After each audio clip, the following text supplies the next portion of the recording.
Fala galera, beleza? Também tô legais, tranquilos de boa? Então tá, ó. Galera, é o seguinte, todo esse papo que vem acontecendo, Irã, Iraque, Estados Unidos tal, a gente sabe que tá deixando bastante tenso o mundo, e o Brasil, inicialmente, que não tinha se mobilizado, né, tinha dado ali uma notinha oficial, criticando o terrorismo, beleza, parabéns, mas não tinha se posicionado de maneira tão fiel, de maneira tão, assim, forte pró-Estados Unidos, tá mudando um pouco essa concepção, tá? Por quê? Vamos tentar entender o porquê nesse vídeo? Vamos ver quais são as possíveis consequências e causas desse ato que eu particularmente acho uma burrice geopolítica? Se vocês querem saber isso e muito mais sobre geografia, geopolítica, atualidades, notícias, enfim, tudo para se manter sempre bem atualizado, já se inscreve no canal, deixa seu like e compartilha esse vídeo, que eu, Ricardo, conto muito com a ajuda de vocês, belezinha? Então tá. Galera, é o seguinte, ó. Quando a gente fala aqui do Itamaraty, o Itamaraty seria assim, o local das relações exteriores brasileiras, tá? Ela é chefiada hoje por um cara chamado de Ernesto Araújo. O Ernesto Araújo, ele foi indicado pelo Olavo de Carvalho, que é um filósofo, não sei se eu posso chamar ele assim direito, tá? Mas o ideólogo do governo Bolsonaro, que tem algumas ideias meio assim, contraditórias, meio contra o que se estabelece na academia, na produção de conhecimento e tal. Ele é um cara, por exemplo, que critica o tal do globalismo, como se existisse grandes instituições que, a partir de pautas que parecem interessantes, como respeito aos direitos humanos, migrações, questões ambientais, querem interferir na soberania nacional. Então ele diz, por exemplo, que os acordos climáticos são para interferência na soberania nacional, que os pactos para a globalização, os pactos para a migração, enfim. Então, assim, o Brasil, e poucas pessoas pensam dessa maneira, né? Então o Brasil ele vem se isolando um pouquinho nas questões geopolíticas. Outro traço bastante forte é que Ernesto Araújo, ele é bastante pró-Estados Unidos e bastante contra tudo que se opõe aos Estados Unidos, por exemplo, os países árabes. E, por exemplo, o Irã, que não é um país árabe, mas é um país persa, que desde 1979, da Revolução Iraniana, se tornou, assim, o pior inimigo geopolítico dos Estados Unidos, pelo menos ali no Oriente Médio. Tudo bem? Na nota oficial que o Ernesto Araújo ele divulgou, ele se mostrou contra o terrorismo, mas ele se mostrou contra o terrorismo dando uma leve apoiada para os Estados Unidos. Eu já falei para vocês em outros vídeos, vou reforçar aqui. O que exatamente é terrorismo? Terrorismo é você pegar terror a um Estado. Provavelmente o que o Soleimani fazia era terrorismo, porque ele praticava terror a uma série de estados que não eram xiitas e não pensavam de acordo com as políticas iranianas. O que os Estados Unidos fez, por exemplo, de interferir no Iraque sem autorização do governo iraquiano, atacando o território, afetando a soberania, posso chamar de terrorismo também? O que a gente fala, por exemplo, dos Estados Unidos, o que fez no Afeganistão, o que os Estados Unidos fez na Líbia, o que os Estados Unidos fez em uma série de países, também é terrorismo? Eu posso falar, por exemplo, que o que a Rússia faz na Geórgia, na questão da Ossétia, é terrorismo? Na Ucrânia, é terrorismo? Percebe que existem várias concepções do que é terrorismo. Então, cada um vai interpretar da sua própria maneira. Claro, o Ernesto Araújo, uma visão muito mais pró-ocidental, pró-Estados Unidos, interpreta que o grande terrorismo seria o Soleimani, seria o Irã, tá? Até aí tudo bem, porque foi uma nota relativamente humilde, o Brasil, humilde assim, né? Não muito, oh meu Deus do céu, estamos criticando veementemente o Irã. E o Bolsonaro falou que o Brasil não se envolveria por não ter capacidade nuclear. Já começaram algumas declarações polêmicas hoje. O Bolsonaro falou que o Soleimani, na verdade, não era um general. Então já começou meio que assim, colocando para baixo o cara, como se ele não fosse, ele é tudo isso, nem nada do gênero.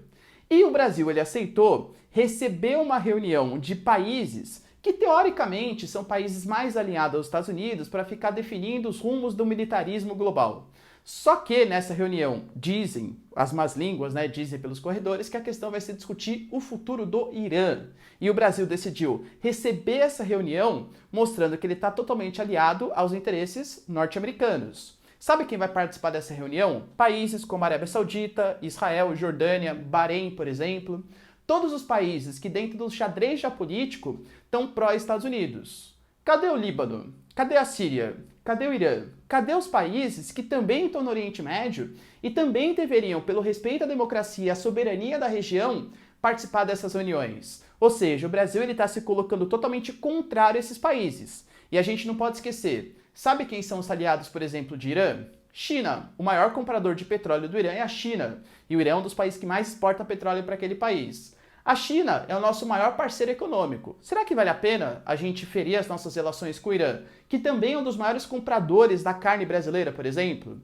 Será que vale a pena, por exemplo, o Brasil ele se fechar para a Síria, sendo que a Síria do Bashar al-Assad é hoje a principal parceira da Rússia, do Vladimir Putin, e a Rússia, a gente sabe, o poderio militar que eles têm, o poderio geopolítico que eles têm, então o Brasil se posicionar de maneira tão veemente, até recebendo uma reunião e declarando, assim, de uma, como que eu posso dizer, uma infantilidade geopolítica muito grande.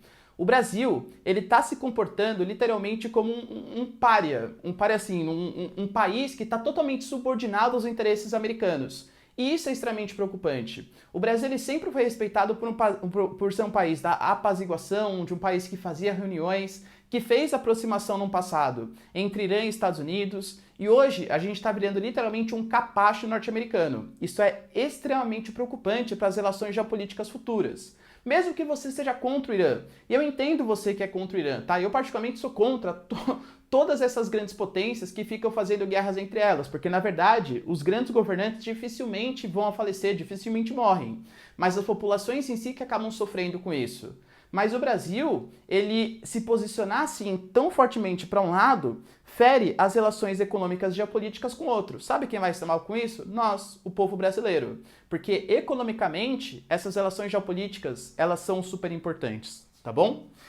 Os Estados Unidos, ele obviamente, sabendo dessa idolatria que o Bolsonaro, idolatria que o Ernesto Araújo tem pelos norte-americanos, o Trump ele vai criar uma postura mais firme nessa reunião, isso é óbvio. Vários países estão relutando em dar essa opinião mais firme. O Trump já deu uma declaração, por exemplo, até o Mike Pompeo também, perguntando, União Europeia, cadê vocês? A gente está querendo o apoio de vocês. A União Europeia, que não é besta nem nada, não vai se posicionar de maneira tão forte. O que eles querem? Atrair o terrorismo para eles? Estremecer relações comerciais e geopolíticas com a China e com a Rússia? Acho que não é isso que a União Europeia, que está em plena crise econômica, quer nesse momento. O Reino Unido do Boris Johnson foi o único que se manifestou mais pró-Estados Unidos e até mandou frotas marinhas ali, prometeu mandar frotas marinhas para a região, o que eu considero, pelo menos no primeiro momento, um certo erro. A gente não pode esquecer que geopolítica, diplomacia, é a arte da hipocrisia. E é bom ser hipócrita nesse caso, né? É a arte da negociação. É a arte de você mostrar para o mundo que você é bom, sem ferir as relações comerciais com nenhum e quem com o outro. E não é isso que o Brasil está fazendo nesse momento. Belezinha, galera? Deu para entender? Se vocês entenderem, então, ó, já deixa nos comentários, quero saber sua opinião, o que vocês acham desse ato. No mais, galera, deixa seu curtir, que isso ajuda bastante o canal. E é isso aí. Beijos, abraço e tchau. E até o próximo vídeo. Falou!